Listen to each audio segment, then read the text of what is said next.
Dans le royaume divin, de nombreux dieux et déesses s'étaient réunis pour un événement promotionnel rare. La difficulté de la mission de promotion serait Srank, et la divinité chanceuse choisie pour cette mission n'était autre que la déesse guérisseuse Rista. Au milieu des acclamations des autres divinités, Rista sourit simplement poliment, promettant qu'elle ferait de son mieux pour accumuler suffisamment d'expérience pour réussir le test. Mais dès que la cérémonie s'est terminée, elle s'est précipitée chez elle. Rista s'appuya contre sa porte et s'affaissa, le visage pâle. Quelle blague de lui attribuer ce rôle, une mission de rang S, pour expliquer davantage cet endroit. C'était le royaume supérieur, et Rista était née ici, il y a plus de 100 ans. Son travail consistait à invoquer des héros pour sauver des mondes en danger, et jusqu'à présent, elle l'avait fait 5 fois.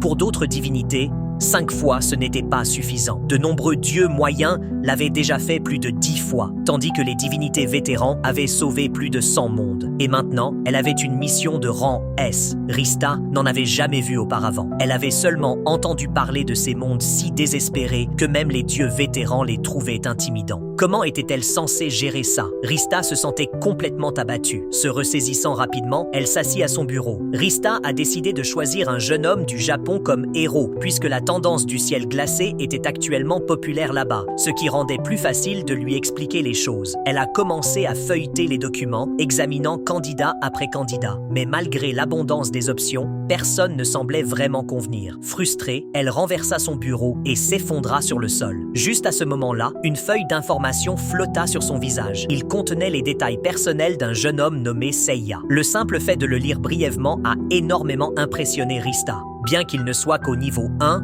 ses statistiques étaient extraordinairement élevées. Les yeux de Rista s'illuminèrent. Rista commença immédiatement à préparer le rituel d'invocation. Après un éclair de lumière, Seiya apparut devant Rista. Son apparition fit battre son cœur plus fort. Qu'est-ce que c'était? Comment cet homme peut-il être si beau? Avec ses cheveux noirs de jais et sa taille parfaite, Rista a presque commencé à baver. Puis elle se souvint que l'amour entre les dieux et les humains était interdit. Elle dut donc garder son sang-froid divin. Elle expliqua à Seiya pourquoi il avait été convoqué, faisant de son mieux pour parler de la manière la plus élégante et la plus distinguée possible. Pourtant, d'une certaine manière, Seiya pensait qu'elle n'était qu'une folle qui disait des bêtises. Si Rista était vraiment une déesse, il soutenait qu'elle devrait être parfaitement capable de sauver le monde elle-même. À ce sujet, Rista aurait aimé pouvoir le faire, mais ce n'était pas autorisé. Les dieux ont créé des mondes dans lesquels les humains peuvent vivre. Et si quelque chose arrivait à ces mondes, ce seraient les humains eux-mêmes qui les sauveraient. En entendant cela, Saiyan hocha la tête, commençant à comprendre. Il a ensuite posé des questions sur ses compétences et privilèges particuliers. Rista lui a appris à ouvrir sa fenêtre d'état, et quand elle l'a regardé, elle s'est exclamée que les statistiques de Sia étaient bien plus élevées que celles des héros ordinaires. C'est pourquoi Seiya était le seul à pouvoir sauver ce monde. Rista se retourna pour ouvrir un portail de transfert et invita Seiya à la suivre.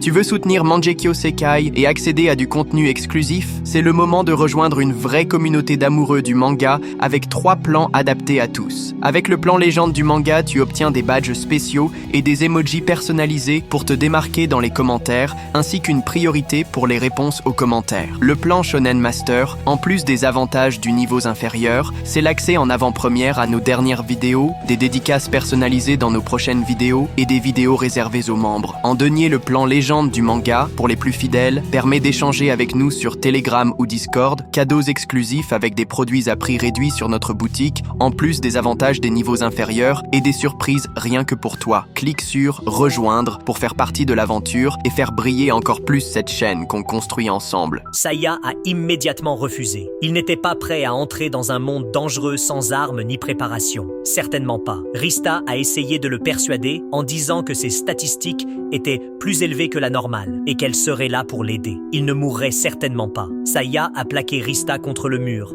soulignant qu'elle n'était qu'un personnage secondaire alors qu'il devait faire tout le travail. Il avait d'abord besoin de temps pour se préparer. Sur ce, Seiya enleva sa chemise et commença à faire des pompes, laissant Rista regarder sous le choc. Maintenant, elle se souvenait de ce qui était écrit sur la fiche d'information de Seiya. Ce type souffrait d'un trouble de la prudence extrême. Rista est allée trouver la déesse du plafond pour se plaindre. Arya trouvait en fait le comportement de Seiya raisonnable, puisque le monde que Rista devait sauver était une mission de rang S et qu'une préparation minutieuse serait meilleure. Arya a ensuite conseillé à Rista que si Seiya s'entraînait et se préparait, elle devrait également prendre soin de lui en lui fournissant les bases de la vie telles que de la nourriture et un endroit pour se reposer. Rister se précipita avec des fournitures dans la chambre de Seiya. Comme il était japonais, elle lui préparait des plats familiers, à commencer par des boulettes de riz. Rista a offert de la nourriture à Seiya, mais il a immédiatement refusé, disant qu'il ne mangerait jamais de nourriture donnée par un étranger. Rista a perdu son sang-froid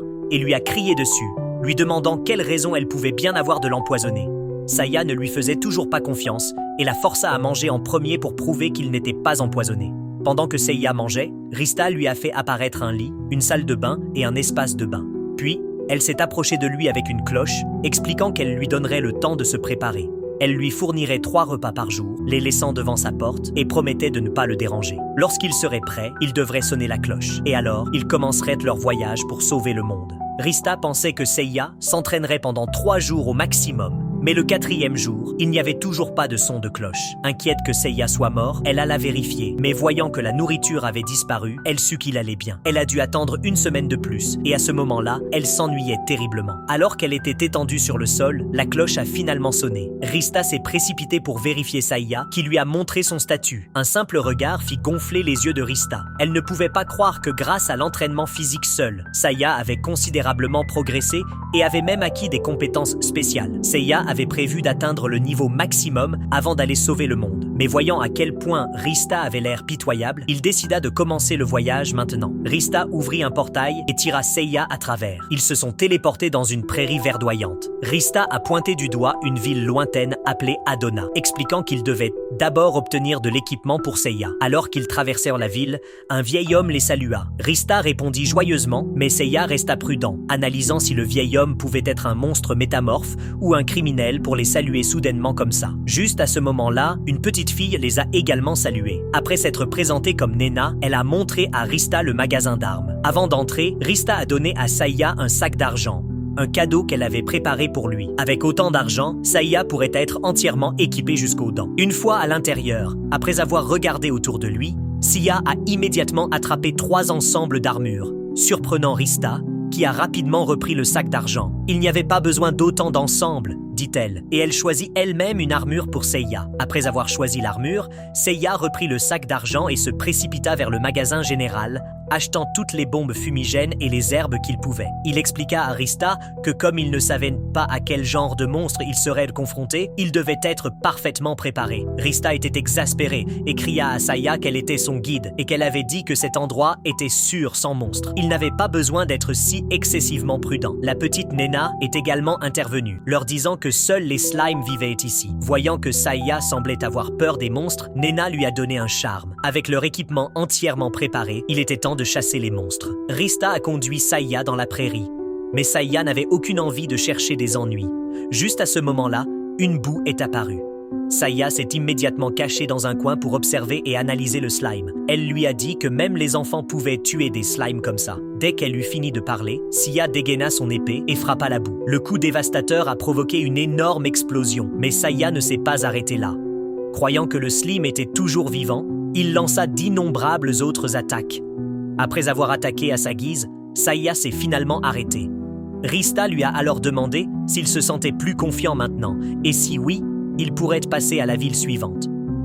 Juste à ce moment-là, une force puissante s'approcha, effrayant Rista. Une femme voluptueuse et cornue s'avança et se présenta comme étant Machina, l'un des 4 rois célestes de l'armée du Seigneur Démon, venu éliminer le héros nouvellement arrivé. Machina savait exactement ce que Rista avait fait. Normalement, lorsqu'un héros était invoqué, il y avait un signe, et Rista choisissait sûrement un emplacement de départ facile pour que le héros puisse monter de niveau. Machina devait simplement rester là et attendre leur arrivée. Rista a eu des sueurs froides en vérifiant les statistiques de Machina. Niveau 66, c'était mauvais. Ils avaient besoin de fuir, mais avant qu'elle puisse avertir Seiya, il s'était déjà enfui. Rista, déconcertée, ne pouvait que le maudire et le poursuivre. C'était la première fois qu'elle voyait un héros fuir, même devant la déesse. Rister courut à toute vitesse après Seiya. Soudain, il s'arrêta, lança une salve de bombes fumigènes et attrapa Rista, sautant de côté, de justesse, évitant l'attaque de Machina. Les deux ont continué à courir avec Seiya, disant à Rista qu'il devait battre en retraite. Elle a compris et a créé un portail vers le royaume divin. Très vite, Machina a rattrapé Rista juste derrière. À ce moment-là, Saya lui a jeté son sac à dos au visage, puis a utilisé sa compétence de feu de l'enfer pour la brûler. Cela n'a causé aucun dégât, bien sûr, mais cela lui a donné l'occasion d'attraper Rista et de sauter à travers le portail. Bien qu'elle ait laissé sa proie s'échapper, Machina sourit brillamment. Cela n'avait pas d'importance car elle savait qu'ils se reverraient bientôt. Dès qu'ils se sont téléportés dans sa chambre, Saya a expulsé Rista, lui rappelant qu'à partir de maintenant, il continuerait à s'entraîner jusqu'à ce qu'il obtienne les résultats souhaités. Il ne voulait pas quitter la pièce. Alors, Rista devrait simplement revenir en arrière et attendre la cloche. 2 jours plus tard, Rista était toujours assise dans sa chambre. Elle ne pouvait plus rester les bras croisés comme ça. Elle est allée trouver la zone de la déesse pour emprunter sa boule de cristal. Rista a lancé un sort pour observer l'autre monde. Et immédiatement, le visage de Machina se pressa contre l'écran, la surprenant. Machina savait parfaitement que Rista observait ce monde depuis le royaume divin et avait préparé un moyen de l'attirer, elle et Seiya. Machina a donné un coup de pied à un homme au sol, annonçant qu'à partir de maintenant, elle tuerait un villageois toutes les 10 minutes s'il ne voulait pas qu'elle massacre tout le village. Il devrait vite se dépêcher. Rista courut frénétiquement prévenir Saya et lui demandant de le sauver immédiatement. Saya, bien sûr, a refusé, disant qu'il n'était pas encore suffisamment préparé. Rister le réprimanda, disant que ce n'était pas ainsi qu'un héros devait agir. Un véritable héros se précipiterait pour aider les personnes en danger. À ce moment-là, 10 minutes s'étaient écoulées. Machina a parlé à travers la boule de cristal, disant que la prochaine personne qu'elle tuerait était le père de Nena. Rista a paniqué et a essayé de persuader Saya d'y aller immédiatement. Mais Saya l'a ignoré et a continué à faire des squats. Cela a mis en colère Rista, qui était sur le point d'ouvrir un portail et de partir seule lorsque Saya l'a arrêté. Comme Rista l'avait expliqué précédemment, le temps s'écoulait différemment entre le royaume divin et l'autre monde. Ils avaient donc encore le temps de sauver les villageois. Pas besoin de se précipiter. Rista l'a compris, mais la personne suivante que Machina avait choisie était déjà le père de Na. Est-ce qu'ils allaient juste le regarder mourir? Saya a continué à faire de l'exercice, tandis que Rista suppliait de toutes ses forces. Elle savait que Saya avait peur de mourir, mais et alors? Si Seiya mourait, il retournerait dans son monde d'origine. Mais lorsque les villageois sont morts, ils ont disparu à jamais, sans aucun moyen de les faire revenir. Saya a continué à faire des squats sans rien dire. À ce stade, Rista n'avait plus vraiment d'option. Ni les mots durs ni les mots doux n'ont fonctionné. Elle sentait qu'elle avait fait une terrible erreur en invoquant Seiya. C'était vraiment un héros lâche. Rista a commencé à pleurer et était sur le point de partir lorsque Seiya a finalement parlé. Il a expliqué qu'il avait des raisons parfaitement valables pour ses actes. S'il mourait maintenant, la ville mourrait aussi. Et finalement, le monde entier suivrait. Il a donc dû se préparer minutieusement pour être suffisamment fort pour gagner chaque bataille. Rista se retourna avec surprise en voyant Seiya porter déjà son armure. Rista utilisa rapidement ses yeux pour vérifier. Et en effet, c'était vrai. Elle ne pouvait pas y croire. Le niveau de Seiya est monté en flèche. Il était assez fort pour affronter Machina. Rista voulait avec enthousiasme ouvrir un portail directement vers la ville pour sauver tout le monde. Mais dès qu'elle a suggéré cela, Seiya a frappé la stupide déesse à la tête. S'ils apparaissaient dans la ville maintenant, Nena et son père mourraient certainement avant qu'ils puissent les sauver. Ils ont donc dû ouvrir le portail un peu plus loin. En ville, Machina était assise en bâillant, sentant que 10 minutes étaient trop longues. Elle a décidé de réduire le temps d'exécution à 5 minutes. Juste au moment où elle levait sa lame pour frapper, Saya apparut. Il envoya une vague d'énergie d'épée que Machina esquiva et elle rit bruyamment, se moquant de Saya. Quel genre de héros pourrait attaquer furtivement et rater sa cible à ce point? Saya ne s'en souciait pas beaucoup car depuis le début, sa cible n'était pas elle, mais Nena et son père. Une fois sauvés par Seiya, ils s'échappèrent rapidement. Machina a vérifié les informations de Saya et a été choquée de voir à quel point ses statistiques avaient augmenté en si peu de temps. Elle a décidé de devenir sérieuse. Machina fléchit ses muscles, se transformant en une silhouette imposante, puis chargea Seiya. Seiya a seulement bloqué ses attaques et maintenu ses distances. Malgré sa transformation, Sia pouvait toujours égaler sa vitesse. C'était vraiment mauvais. Elle a dû utiliser son dernier atout. Sentant que quelque chose n'allait pas, Rista a crié à Seiya de faire attention. Machina rit de manière maniaque,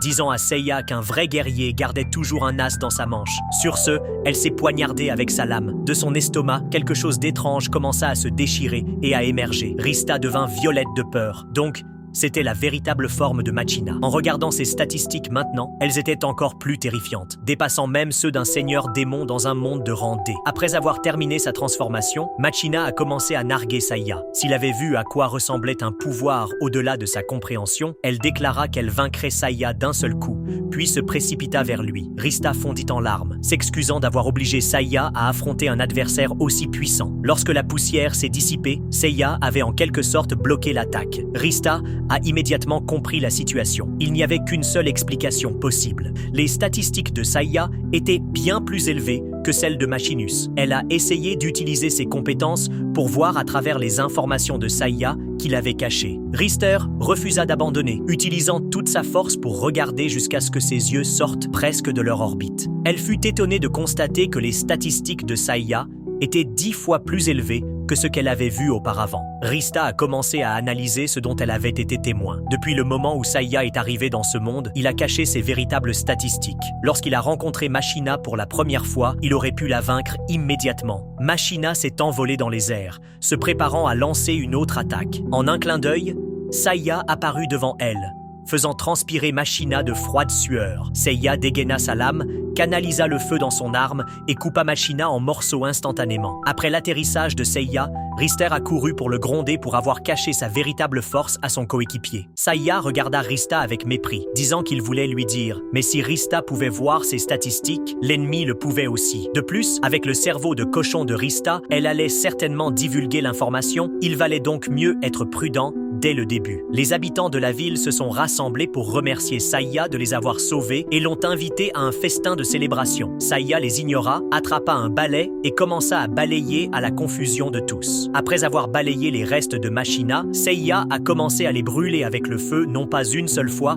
mais d'innombrables fois. Seiya les a brûlés jusqu'à ce qu'il estime que c'était suffisant, brûlant si intensément que la ville s'est également transformée en cendres, ce qui a entraîné l'expulsion de Rista et Seiya. Nina et son père coururent après eux pour remercier Saiya. Le père n'avait rien d'autre qu'un peu de monnaie pour le remercier de leur avoir sauvé la vie. Seiya l'a pris sans hésitation et lui a même demandé plus, embarrassant Rista, qui a rapidement fait ses adieux au père et à la fille, et a entraîné Saiya. Après avoir marché un peu plus loin, Risto voulait se diriger vers la ville suivante. Mais Seir refusa. Il croyait qu'après avoir vaincu l'un des rois célestes, le seigneur démon enverrait des ennemis encore plus forts. Il retournerait donc au royaume divin pour s'entraîner et se préparer plus minutieusement. Malgré la prière et la persuasion de Rista, Saiya s'en fichait. Il a pointé le visage de Rista et a déclaré qu'elle était complètement inutile et inutile. Alors elle devrait ouvrir le portail et revenir maintenant. Après son retour au royaume divin, Rista alla à nouveau se plaindre auprès d'Arya. Ce héros ne savait que s'entraîner, sa tête n'étant remplie que de fitness. En entendant cela, Arya rit et conseilla à Rista de ne pas se précipiter. Après tout, Saiya ne pouvait pas s'entraîner éternellement. Alors, elle devait juste être patiente et attendre. Rista se sentait maintenant très pressée. Elle voulait rapidement accomplir cette mission et être promue au rang de grande déesse comme Arya. À ce stade, Arya a partagé sa propre histoire avec Rista. C'était une déesse qui avait sauvé 300 mondes,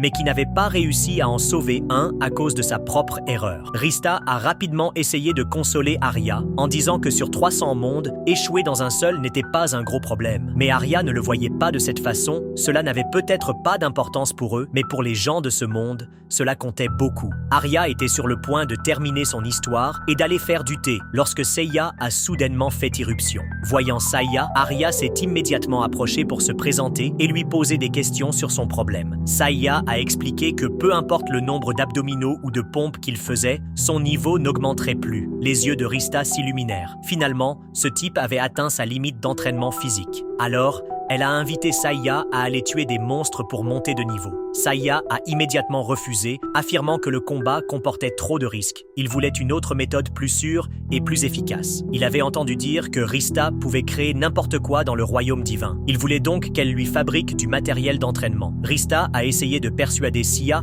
que même si elle créait ces choses pour lui, il finirait par atteindre une limite, tout comme il l'avait fait avec l'entraînement physique. Alors, pourquoi ne pas chasser des monstres pour monter de niveau et gagner de l'expérience au combat, ne serait-ce pas mieux? Voyant les deux se disputer, Arya prit la parole. Elle avait une idée pour Saya. S'il ne voulait pas combattre des monstres, elle pourrait l'aider à s'entraîner avec les dieux dans le royaume divin. Rhysta prit rapidement Arya à part, lui faisant remarquer que l'entraînement des humains était interdit. Aucun de eux n'était une divinité de combat, alors comment pouvaient-ils entraîner Saya? Arya sourit et regarda par la fenêtre, désignant une divinité très diligente au loin. Le dieu mentionné par Arya était Cersei, le dieu des épées. Arya s'est approchée de lui au nom de tous pour lui demander son aide. Comme Arya était une déesse de haut rang, Cersei ne pouvait pas refuser. Mais il s'approcha de Saya avec un avertissement. Son programme d'entraînement était extrêmement rigoureux et une personne ordinaire comme Saya aurait du mal à suivre. Saya ne voulait pas perdre de temps à discuter et entra sur le terrain d'entraînement. Tous deux tirèrent leurs épées et Cersei attaqua en premier. Saya observait et bloquait chaque mouvement, impressionnant le dieu. Une fois le premier jour terminé, Rhysta, ne voulant pas mettre Saya mal à l'aise avec sa présence, ne se rendit pas au terrain d'entraînement. Au lieu de cela, elle erra dans la salle à manger et rencontra Cersei. Elle en a profité pour demander comment allait Saya. Cersei a été très impressionnée par la performance de Saya, affirmant qu'il était différent des autres héros qu'il avait appris très vite, bien qu'il ne puisse toujours pas égaler l'habileté du dieu. Le deuxième jour, Rhysta a de nouveau rencontré Cersei dans la salle à manger. Mais cette fois, il était complètement différent. N'ayant plus confiance en elle comme la veille, Cersei bégayait et transpirait. Il a dit à Rhysta qu'il y avait quelque chose qui n'allait pas chez Saya. Il a appris trop vite. Rhysta n'était pas trop surprise. Le troisième jour, Rhysta partit à nouveau à la recherche de Cersei. Cette fois, il n'était pas assis au milieu de la salle à manger, mais blotti dans un coin. Sentant que quelque chose n'allait pas, Raa s'approcha pour demander, mais Cersei ne dit rien et partit. Le quatrième jour est arrivé, car elle n'avait rien appris la veille. Rhysta est allée spécifiquement chercher les aliments préférés de Cersei, dans l'espoir d'en savoir plus sur les progrès de Saya. Lorsqu'elle ouvrit la porte pour récupérer la nourriture, elle trouva Cersei cachée dans un coin, l'air terrifié. Cersei murmura à l'oreille de Rhysta que le héros qu'elle dirigeait était devenu fou. Même lorsqu'il a dit à Saya qu'il s'était suffisamment entraîné, Saya ne l'a pas laissé partir et l'a forcé à continuer l'entraînement. Cersei n'avait pas dormi depuis des jours. Cersei a crié. Juste au moment où il avait fini de parler, Sia apparut devant eux, effrayant les deux divinités. Saya ne voulait pas perdre plus de temps et a appelé Cersei pour continuer l'entraînement. Aujourd'hui, il voulait augmenter l'intensité de l'entraînement, faisant crier Cerseias de peur. Il jeta son épée, mais Saya ne le laissa toujours pas partir. Rhysta a essayé d'arrêter Saya et de raisonner avec lui. Mais à ce moment-là, Arya est venue chercher Rhysta, rapportant que la déesse Ishtar l'avait invoquée. N'ayant pas d'autre choix, Rhysta a dû laisser Cersei derrière elle, espérant qu'il pourrait endurer jusqu'à son retour. Rhysta est allée dans la chambre d'Ishtar et a tout rapporté. Quand elle a entendu que Cersei avait abandonné, Ishtar a immédiatement ri. Elle raconta à Rhysta une histoire, une vérité selon laquelle le dieu de l'épée Cersei avait autrefois été un humain élevé au rang de divinité. Après être devenu un dieu, il a perdu tous ses souvenirs humains, mais les émotions restaient à jamais gravées dans l'âme. Lorsque Saya l'a forcé à s'entraîner jusqu'à ses limites, l'émotion la plus faible de l'âme de Cersei a dû faire surface. Mais en mettant cela de côté, Ishtar avait appelé Rhysta pour lui confier une mission. Elle voulait que le héros et Rhysta retournent immédiatement dans le autre monde car la ville de Seamol était en danger. Et c'est là que les coéquipiers du héros attendaient. Après avoir reçu les ordres d'Ishtar, Rhystar est revenu appeler Saya pour qu'elle vienne avec elle. À sa grande surprise, elle le trouva en train de frapper Cersei au visage à plusieurs reprises. Rhysta ne se souciait pas de l'excuse que Saya avait cette fois. Elle était déterminée à l'entraîner avec elle quoi qu'il arrive. Saya n'a pas refusé. Il avait extrait tout ce qu'il pouvait de Cersei et était dans un état de préparation absolue. Dès qu'ils se sont téléportés à Samol, Rhysta a vu les habitants de la ville évacuer frénétiquement. Après avoir demandé autour d'elle, elle a appris qu'une armée de morts vivants était sur le point d'arriver. Les gens devaient donc partir immédiatement s'il voulait rester en vie. Alors qu'il marchait, Rhysta expliqua à Seiya ce qu'étaient les morts vivants. Dès qu'il a appris qu'ils avaient le peur de l'eau bénite, Seyor s'est précipité dans un magasin, voulant commander 1000 bouteilles d'eau bénite juste pour être sûr. Mais le vendeur ne pouvait pas en fournir autant, ce qui a grandement frustré Seiya. Leur prochaine destination était l'église où les coéquipiers de Seiya attendraient. Ils arrivèrent rapidement et la sœur et le prêtre reconnurent immédiatement la déesse et vinrent les accueillir. Ils ont présenté Alulu et Mash, qui avaient du sang de dragon et seraient les coéquipiers de Saya lors de la prochaine étape du voyage. Le prêtre a également salué et s'est présenté à Saya. Saya ne dit rien mais s'approcha et versa de l'eau bénite sur la tête du prêtre. Aussitôt, la tête du prêtre commença à fumer. Il s'est avéré qu'il était déjà un mort-vivant, ce qui a grandement impressionné Alulu et Mash. Ils se précipitèrent en avant, voulant le combattre. Rista a également rappelé à Saya de les aider, mais Seiya l'avait déjà fait lorsqu'elle a fini de parler. Le corps du prêtre commença à se désintégrer. Seiya s'approcha alors pour l'examiner. Pas de saignement, incapable de bouger, mais toujours vivant. Donc, c'était un mort vivant. À ce moment-là, le prêtre rit d'un air menaçant. Il était un serviteur de Death Megala, l'un des 4 rois célestes. À l'aube de demain, une armée de 10 000 morts vivants envahirait cette ville. Et quand cela s'est produit, même un héros n'a pas pu leur résister. C'était toutes les informations que Seiya voulait de lui, puisqu'il était mort vivant et toujours pas mort dans cet état. Sei a décidé d'être plus prudent que d'habitude. Rista sursauta d'alarme et attrapa rapidement tout le monde, se précipitant hors de l'église alors qu'elle explosait à chaque compétence tirée par Saya. Une fois l'opération terminée, l'église était devenue un champ de ruines et la sœur s'est évanouie sur place. Bien qu'un peu fou, Mash était impressionné par la puissance de Saya. Les deux se sont approchés pour serrer la main de Saya, espérant qu'ils pourraient explorer ensemble à partir de maintenant. Saya sortit de l'eau bénite de sa poche et la versa sur la tête de Mash et Alulu. Ne voyant aucune réaction, Saya se présenta finalement. À présent, Alulu et Mash commençaient à se méfier de Saya. Son niveau de folie était au-delà de la normale. Ils se tournèrent pour trouver Rista et Saya, qui les regardaient attentivement, vérifiant leurs informations. Cependant, les statistiques de Mash et Alulu n'étaient pas très élevées. Rista pensait qu'il pouvait encore monter de niveau, mais Saya n'était pas d'accord. Il a catégoriquement refusé de faire équipe avec 2 individus aussi faibles. Saya a clairement exprimé sa position. Mash et Alulu étaient trop faibles et ils ne seraient qu'un fardeau s'ils le suivaient. Ces mots ont mis Mash en colère qui a voulu attaquer Saya, mais une équipe de gardes est apparue et les a arrêtés. Voyant que l'église avait été détruite, les gardes furent bouleversés et demandèrent à tout le monde ce qui s'était passé. Rista transpirait abondamment, ne sachant pas comment l'expliquer. À ce moment-là, la sœur avait repris conscience, mais ne s'en souvenait pas clairement et ne donnait que des explications vagues. Il a ensuite informé les gardes que 10 000 soldats morts-vivants arriveraient dans la ville au matin. Mais heureusement, Dieu avait entendu leurs prières et avait envoyé la déesse et le chevalier qui se tenaient en là-bas. Ils assureraient sûrement la sécurité de cette ville. Lorsqu'ils furent présentés par la sœur, les gardes s'agenouillèrent en signe de respect devant Rista et Sai, suppliant Saya d'aider à protéger la ville. Saya ne se souciait pas de leur plaisir.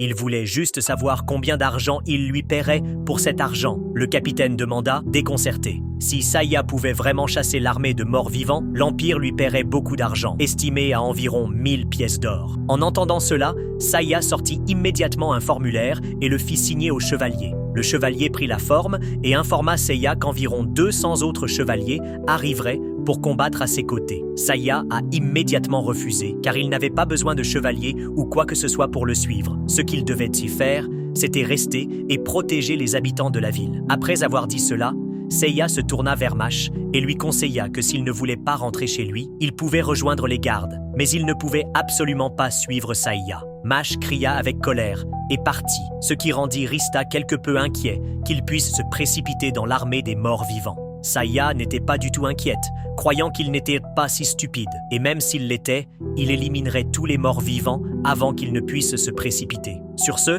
Saya activa sa compétence de vol et s'éleva dans les airs. Il savait très bien que Rista ne pouvait pas voler. Il lui dit donc de retourner à l'auberge et d'attendre. Il s'occuperait seul de l'armée de morts vivants. Cette déclaration a touché la fierté de Rista. En tant que déesse, comment pourrait-elle ne pas savoir voler? C'est juste que ses pouvoirs ont été temporairement scellés. Rista leva les yeux vers le ciel et cria, déverrouillant son sceau et manifestant une paire d'ailes pour poursuivre Seiya. Seiya venait juste de s'habituer à sa nouvelle compétence, mais maintenant il volerait à pleine vitesse. Rista s'efforça de toutes ses forces de le poursuivre, mais ne parvint toujours pas à le rattraper. Au moins, son effort a fait reconsidérer Sia. Il fit demi-tour, attrapa la main de Rista et la traîna de toutes ses forces. Rista ne pouvait que supporter et crier de désespoir. Après un certain temps, ils sont finalement arrivés. Rista a réprimandé Sia avec colère, disant qu'à cause de lui, les plumes de ses ailes divines avaient été presque complètement arrachées. Il se tenait maintenant au-dessus de l'armée de morts vivants. En les voyant transmettre des informations comme celle-ci, Seiya a eu l'idée de les éliminer rapidement.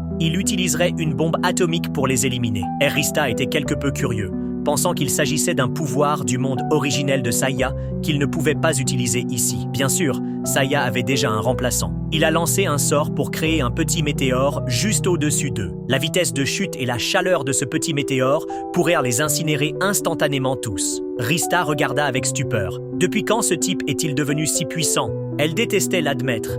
Mais vraiment, Seiya seul était suffisant. Il n'avait pas besoin de Mash, d'Alulu ou de qui que ce soit d'autre. Une idée s'est immédiatement formée dans l'esprit de Rista. Si Seiya lançait une telle attaque sur le château du Seigneur Démon maintenant, n'aurait-il pas déjà conquis ce monde? Sei s'apprêtait à lancer un deuxième sort lorsqu'il s'arrêta soudainement, se plaignant d'avoir utilisé trop de mana. Rista a dû aider Cyr à retourner en ville. Alulu est venu voir Rista pour l'informer que Mash avait complètement disparu il y a 2 jours. En entendant cela, Rista réconforta Alulu, lui disant qu'il n'y avait pas lieu de s'inquiéter.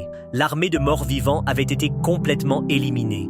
Donc les chances que Mash ait des ennuis étaient minimes. Après avoir discuté avec Alulu, Rista est allé dans la chambre de Seiya. À sa grande surprise, Seiya avait réussi à créer une épée en platine en utilisant les cheveux de Rista pour améliorer sa puissance. Rista était sur le point de gronder Seiya lorsque la propriétaire entra dans la pièce, portant un colis qu'elle avait été chargée de livrer à Seiya. Rista l'ouvrit avec empressement pour vérifier qu'à l'intérieur se trouvait un miroir magnifiquement conçu. Rista a immédiatement pris des poses séduisantes, s'admirant dans le miroir quand soudain l'image dans le miroir a changé. Alulu a immédiatement reconnu que c'était Mash. Une voix grondante commença à parler. C'était Death Magala, l'un des 4 rois célestes du Seigneur Démon. La dernière fois, il avait eu la chance de survivre en contrôlant l'armée de morts vivants à distance. Il lui avait fallu tant d'efforts pour créer cette armée. Pourtant, Seiya l'avait impitoyablement détruit. À cause de cela, il avait décidé de se venger de eux. Mash était étroitement attaché à une chaise de torture, mais Death Maga s'était lassé de lui. Il a tenu un couteau sous la gorge de Mash, lui adressant quelques derniers mots. Mash sourit sans peur ni colère,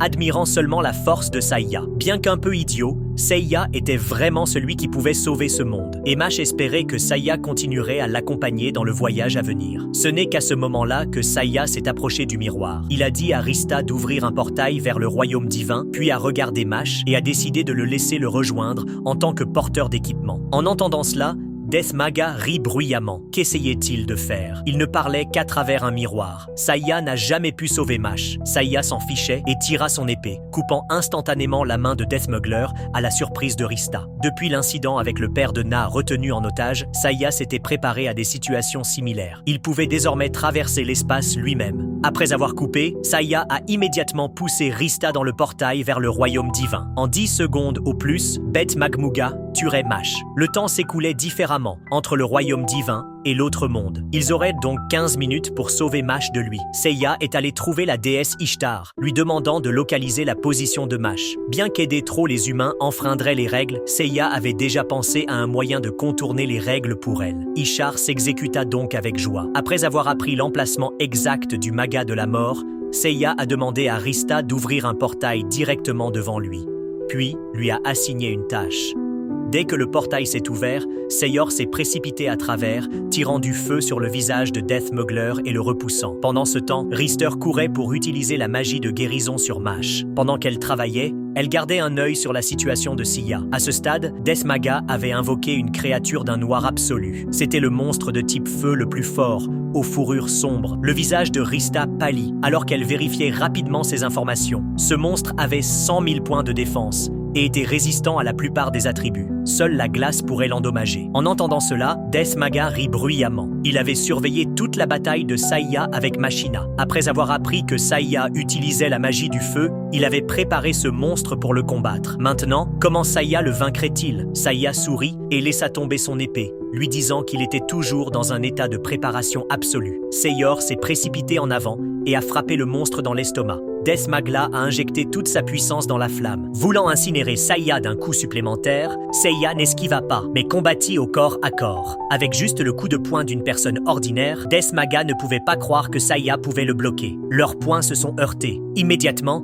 la main du monstre commença à geler, étourdissant Desmugla. Comment Seiya pourrait-il utiliser le pouvoir de la glace? Le feu et la glace étaient clairement opposés. Ce n'est qu'à ce moment-là qu'il remarqua une bague sur la main de Saya. Rista l'avait également compris. Saya les avait combinés depuis sa poche. Seiya sortit plusieurs autres anneaux, préparés à toutes les situations. Il n'avait pas seulement créé de la glace, il avait également créé l'obscurité, la lumière, le tonnerre, la terre et les feuilles, tous les types imaginables. Desmagala n'y croyait toujours pas. Même si Seiya pouvait utiliser la magie de glace avec 100 000 points de défense, son monstre pourrait toujours y résister. Mais cela aussi faisait partie des calculs de Sai. L'opposé de la glace était le feu. Et actuellement, le monstre était gelé. Saya n'avait plus qu'à lancer une attaque de feu puissante et la victoire serait certainement la sienne. Saya dégaina son épée, poignardant le monstre dans la poitrine. Son corps a commencé à se désintégrer, terrifiant la mort. À ce stade, il n'avait plus de cartes à jouer. Seiya s'approcha de lui et Rista comprit immédiatement son intention, aidant Mash à partir immédiatement. L'énorme château n'était désormais rempli que des cris désespérés du roi céleste des Magas. Mash a été ramené à l'auberge pour se reposer avec Alulu debout tristement à ses côtés. Après un moment, Mash se réveilla en regardant avec confusion Rista et Alulu.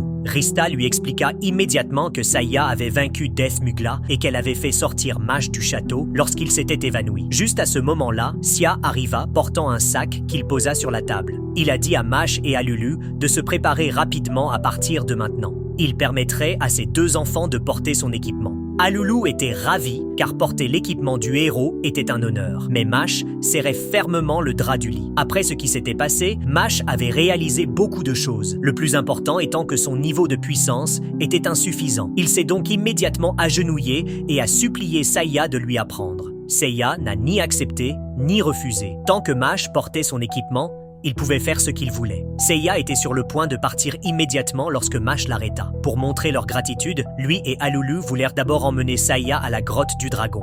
Il y a 16 ans, une légende circulait dans le village où Mash était né. Un dragon était descendu du ciel, emmenant avec lui Mash et Alulu. Les villageois avaient dit à Mash qu'il y avait un phoque là-bas. Et si le héros prophétisé venait là-bas avec Mash et Alulu, il pourrait briser le sceau. Et Sai recevrait une arme légendaire capable de vaincre n'importe quel ennemi. En entendant parler d'une arme légendaire, les yeux de Rista s'illuminèrent. Elle s'est précipitée pour supplier Seiya d'y aller avec les enfants. Seiya a immédiatement refusé, disant qu'il devait d'abord aller ailleurs. Rista a ouvert un portail pour ramener Seiya au royaume divin. Et cette fois, Mash et Alulu les accompagnaient. Et ils étaient extrêmement excités, demandant à Seiya la permission de regarder un peu autour d'eux. Mais Seiya les a attrapés, disant qu'il n'y avait pas de temps pour cela. Le groupe s'est rendu ensemble à la salle à manger. Rissa regarda à gauche et à droite, mais ne put voir Cersei nulle part. Il s'est avéré qu'il portait un tablier et qu'il faisait de la pâtisserie. Mais comment pourrait-il échapper à l'attention de Seiya? Lorsque Rista lui a demandé ce qu'il faisait là, Cersei a prétexté qu'il avait déposé son épée et s'était mis à la pâtisserie. Seiya ne se souciait pas de ses passe-temps. Il pointa son épée sur le visage de Cersei, voulant qu'il retourne à son devoir principal. Cersei a crié de peur et a refusé, disant qu'il ne formerait plus personne. Mais lorsque Rista a poussé Mash en avant, l'attitude de Cersei a immédiatement changé. Les statistiques de Mash étaient trop faibles, beaucoup plus faibles que celles de Cersei. Alors il a ri fort et a accepté d'enseigner à Mash. Alulu recevrait une formation différente. Rista l'emmena rencontrer la déesse du feu Iyaka. Aider les humains à sauver le monde était la responsabilité des dieux. Iyaka ne pouvait donc pas refuser à Rista. Après avoir pris des dispositions pour les deux enfants, Seiya et Rista sont partis. Ensuite, Seiya voulait trouver quelqu'un pour l'entraîner. En entendant cela, Rista maudit silencieusement Seiya après ce qu'il avait fait. Qui voudrait lui apprendre? Alors qu'elle était perdue dans ses pensées, Rista heurta un coffre massif. C'était Valkyrie, la déesse de la destruction. Elle a immédiatement attrapé Rista par le col et l'a menacée. Comment une déesse de 3e rang ose-t-elle lui bloquer le chemin? Rista s'est excusée avec crainte auprès de Valkyrie, après quoi Valkyrie a commencé à la taquiner un peu. Une fois qu'elle eut fini de taquiner, elle était prête à partir. Bien que Seiya ne voulait pas l'admettre, il devait dire à Rista qu'il sentait une puissance terrifiante émanant de Valkyrie. C'était certainement vrai, car d'après ce que savait Rista, elle était la déesse la plus forte du royaume divin. Rista a également conseillé à Seiya de ne même pas penser à lui demander de lui enseigner, car Valkyrie tuerait toute personne ordinaire qui oserait lui parler. Avant que Rista ne puisse terminer sa phrase, Seiya s'était déjà précipité pour demander à Valkyrie de lui apprendre. L'attitude impudente de Seiya a rendu Valkyrie extrêmement en colère. Rista a essayé de supplier Valkyrie de lui pardonner, mais Valkyrie s'en fichait. Il était trop tard pour s'excuser et elle tuerait Seiya juste au moment où elle était sur le point d'agir. La déesse Arya est apparue et s'est excusée auprès de Valkyrie au nom de Seiya. Comme Arya était également une déesse de haut rang, Valkyrie ne voulait pas rendre les choses difficiles. Mais en retour, elle voulait qu'Arya la laisse lui tâtonner la poitrine librement. Arya accepta à contre-cœur. Après le départ de Valkyrie, Arya s'est tournée pour gronder Seiya, apprendre qu'il voulait quelqu'un avec qui s'entraîner. Arya a appelé Seiya pour qu'il vienne avec elle. Elle a emmené Seiya rencontrer Adinella, la déesse de la guerre, et lui a demandé de former Seiya, former un humain. Adanella éclata de rire. Ce serait amusant. En un éclair, Adinella est apparue derrière Seiya, lui disant qu'elle n'avait qu'un seul mouvement. Ce mouvement était trop rapide, bien plus rapide que la vitesse que les yeux humains ordinaires pouvaient voir. Seiya pourrait-il l'apprendre? Seiya a accepté le défi sans hésiter. Le premier jour d'apprentissage a commencé. Comme d'habitude, Rista a apporté de la nourriture pour tout le monde. La purée était bonne. Alulu s'entendait bien avec la déesse Iaka. Et finalement, Rista se rendit au lieu d'entraînement de Seiya où elle trouva Adanella assise contre un mur. Lorsqu'on lui a demandé, le visage d'Adanella est devenu rouge alors qu'elle expliquait en riant qu'elle devait admettre que ce héros était un peu étrange, mais lui enseigner était assez amusant. Le deuxième jour d'entraînement, lorsque Rista a apporté de la nourriture, elle a trouvé Mash et Sia déjà assis à la cantine. Seiya, ayant terminé ses affaires, se leva pour partir tandis que Rista s'assit pour demander à Mash ce que Seiya lui avait exactement appris. Bien sûr, tout cela n'était que théorie sur le fait d'être excessivement prudent. Le troisième et dernier jour de formation est arrivé. Après la séance, Rista est venu chercher Mash, se préparant à retourner dans l'autre monde. Après s'être entraîné avec Cersei, le niveau de Mash avait considérablement augmenté, mais celui d'Alulu ne s'était pas amélioré du tout. À ce moment-là, Iaka appela Rista à part pour une conversation privée, l'informant qu'Alulu n'avait aucun talent pour la magie. Il serait donc préférable pour elle d'abandonner tôt. Après avoir récupéré les deux enfants, Rista est retournée chercher Seiya. De loin, Adinella s'approcha, vêtue d'une robe, souriante, les yeux plissés, courant vers Seiya. Son apparence était complètement différente de celle d'il y a 3 jours, ce qui a laissé Rista bouche bée. À quel point ce type était-il charmant? Adinella a offert à Sia un gâteau fait avec tout son cœur. Seiya refusa catégoriquement et partit, mettant Adinella en colère. Elle a commencé à détruire le royaume divin. Rista a crié à Seiya de résoudre le problème qu'il avait créé, mais Seiya s'en fichait et entra dans la porte de téléportation. Leur prochaine destination était la grotte du dragon. En marchant, Alulu pratiquait la magie du feu. Si des monstres apparaissaient, elle voulait aider Seiya. Seiya a immédiatement refusé, disant que le travail d'Alulu était de transporter du matériel et qu'elle ne devait s'inquiéter de rien d'autre. Un orque est apparu. Mash dégaina son épée, prêt à se battre. Lorsqu'un oiseau de feu descendit du ciel et incinéra l'orque, c'était la nouvelle compétence de Seiya, invoquant un oiseau de feu avec une portée allant jusqu'à 50 mètres. Tout monstre dans cette zone serait ciblé. Plusieurs autres vagues de monstres sont apparues, toutes éliminées par l'oiseau de feu. Le groupe s'est rendu dans une ville voisine pour acheter plus de matériel. Pour entrer dans la grotte, ils avaient besoin de torches. C'est à ce moment-là que Seiya a testé Mash, lui demandant combien il devrait en acheter. Mash répondit avec assurance « 50 ». « Faux ! C'est 500 ». Rista intervint rapidement. Après avoir acheté les torches, le groupe a continué son chemin. À ce moment-là, les mains d'Alulu et de Mash ont soudainement commencé à briller, signe qu'ils étaient très proches de la grotte du dragon. Bientôt, le groupe trouva l'entrée. Seiya a conduit tout le monde à l'intérieur. Devant eux apparut une grande porte avec 2 empreintes de mains dessus. Mash et Alulu comprirent immédiatement. Ils étaient sur le point de courir pour briser le sceau lorsque Seiya a soudainement dégainé son épée. Il n'y avait pas besoin de telles complications avec ses coups ultra rapides. Seiya a franchi la porte et a sauté à l'intérieur. À l'intérieur, il n'y avait rien d'autre qu'un piédestal. Après l'entrée du groupe, celui-ci s'est immédiatement illuminé, les invitant à monter sur le piédestal lumineux pour être téléportés au village des dragons. Risto voulait sauter dedans, mais Seiya l'en a empêché. Il a placé un mannequin de pierre dessus pour vérifier d'abord. Après avoir confirmé qu'il n'y avait pas de piège, Seiya a laissé tout le monde se téléporter ensemble. À leur arrivée, ils ont été accueillis par un humain dragon qui s'est présenté comme Lagos et leur a souhaité la bienvenue au village des dragons. Lagos a également servi de guide au groupe, expliquant l'histoire du village.